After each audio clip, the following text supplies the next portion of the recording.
How to go out there today? It was pretty hard race for me.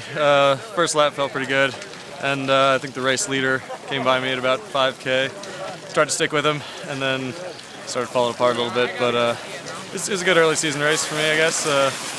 Good training race, and just working my way into it. I was shooting some photos in the finish area. You were hacking pretty good at the end. Do you have like asthma or anything, I had a little chest cold 2 weeks ago, so I've had some little health issues. But the sprint just ruined my lungs, and then I've had a big week of training, and I've been cheering a lot, so my throat's a little off, and I think the combination of those three things took it the wrong way, and I had a hard time breathing near the end there, but that'll happen. And are you at all surprised to be skiing where you are right now based on your accident? Very surprised. Based off what the doctors were telling me, they think I'd be coming out of the hospital right now, so 6 months in, and just to be competitive, and sprinting is working out a little better, but distance, I'm very excited to be just out here and skiing and competing. And how much time did you miss from being able to actually train hard? It happened in the end of May. I was in the hospital for a month, and then total, I was laying in bed for 2.5 months.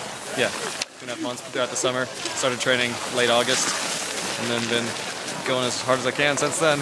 And what was it like getting back into it? Because I assume that's a longer time than you've ever had, regardless of the accident. Longest break I've ever had in the last 6-7 years. And I remember this summer I tried running, and the first step I took, the world just started spinning. And obviously, because the brain injury was not ready to go yet, and I had to start on spin bike, little progression, and eventually could run. My heart rate was 40 beats higher than it should. Like easiest run was about 170. My resting heart rate was too high, so everything was kind of dizzy and shaky and a little rougher than it should have been. But I improved pretty quickly, and by late September, I could tell it was probably going to be okay.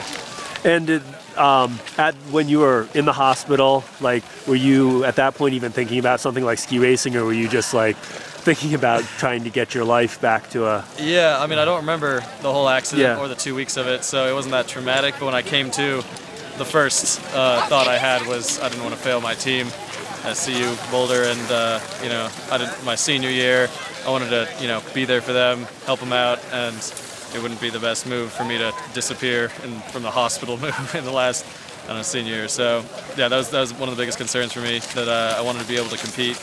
I wanted to be competitive, and I was accepting that I probably wouldn't be where I was at, but I just wanted to be successful enough to help the team. So that was the main goal. And was that provide a lot of motivation as you were going through like the rehab and getting back into it, was focusing on that? I take it pretty hard on myself when the team's relying on me. And, everyone fails occasionally and has bad races, and you deal with it, you move on. But when the team's relying on you, it just gives me a little more motivation. And I just got out there, trained as hard as I could, hardest fall of training I've ever had, trying to make up for the difference of the summer. And it's all about the team this year, and I want to be there for them.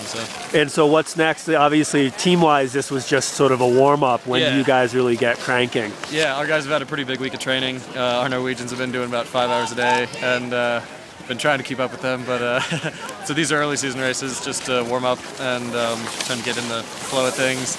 We might have a race in Breckenridge next week, and then the Norwegians, Christmas break, they'll go to Norway, all race in senior nationals, and we'll just be from there trying to peak or get ready to go for the late season college races. And so basically you'll be looking ahead to NCAA championships and being at your fastest. Yeah, I would like to think that I could work my way into shape by late season, and then January, February, March progress to that stage. So these races showed me that I was competitive enough that I have a chance to be super competitive in the college scene. So if I take the next 2 or 3 months right, it should be fun. Great. Yeah. Thanks, Reid. Yeah, no worries. Congratulations.